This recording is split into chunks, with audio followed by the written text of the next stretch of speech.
Bonjour et bienvenue à tous dans la capsule biblique de Tout est possible avec Jésus. Pourquoi dit-on que Jésus est le Messie? Y a-t-il vraiment des preuves? Ce qui aurait été bien, ce serait de trouver des écrits datant de bien avant Jésus qui nous donneraient tous les critères pour vérifier si une personne est bien le Messie qu'on attendait. Un petit peu comme des prophéties quoi.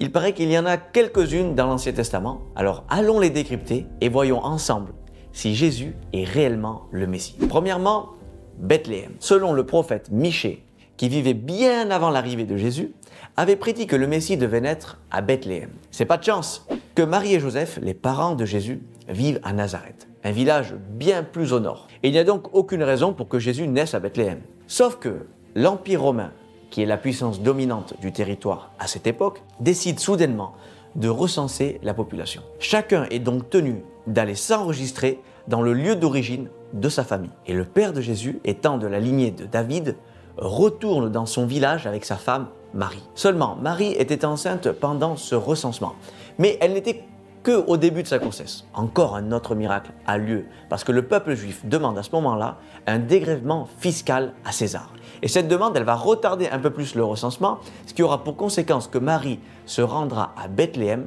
quand elle sera presque au terme de sa grossesse. Elle accouchera de l'enfant Jésus une fois arrivée dans ce village, confirmant ainsi la prophétie. Ensuite, il y a la trahison. Les prophètes Zacharie et Jérémie avaient prophétisé que le Messie devait se faire trahir pour 30 pièces d'argent et que cet argent servirait à l'acquisition d'un champ. Voilà une prophétie étrange. Pourtant, c'est exactement ce qu'il va arriver à Jésus. Judas va le trahir pour la somme très précise de 30 pièces d'argent. Mais à ce stade de l'histoire, on ne voit pas trop à quoi correspond l'acquisition d'un champ, comme le disait la prophétie de Jérémie. Eh bien, on va très vite comprendre. Parce que Judas a regretté son acte. Il est déterminé à rendre l'argent qu'il a reçu. Mais les prêtres refusent de reprendre son argent. Alors, il jette à terre les 30 pièces d'argent. Et les prêtres savaient que cet argent ne pouvait pas être utilisé dans le temple. Alors, ils s'en sont servis pour acheter, écoute bien, un champ, pour faire un cimetière pour les étrangers. Et nous avons bien les deux phases de la prophétie qui se sont accomplies. Ensuite vient la crucifixion.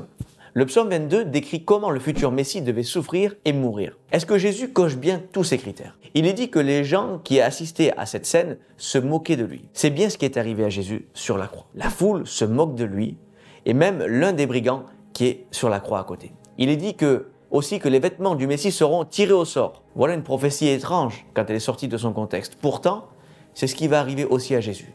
Quand il est sur la croix, les soldats tirent au sort sa tunique, car c'était un vêtement de valeur. Maintenant, le plus étrange, c'est que David, dans ce psaume, prophétise aussi qu'il aura les pieds et les mains percés.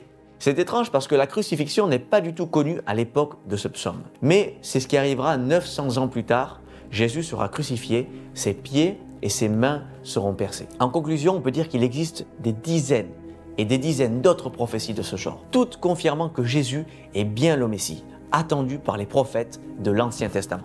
Certaines personnes de mauvaise foi diront que puisque Jésus connaissait ces prophéties, il n'avait qu'à les appliquer à la lettre pour coller à la description du Messie et ainsi duper tout le monde. Après tout, c'est facile.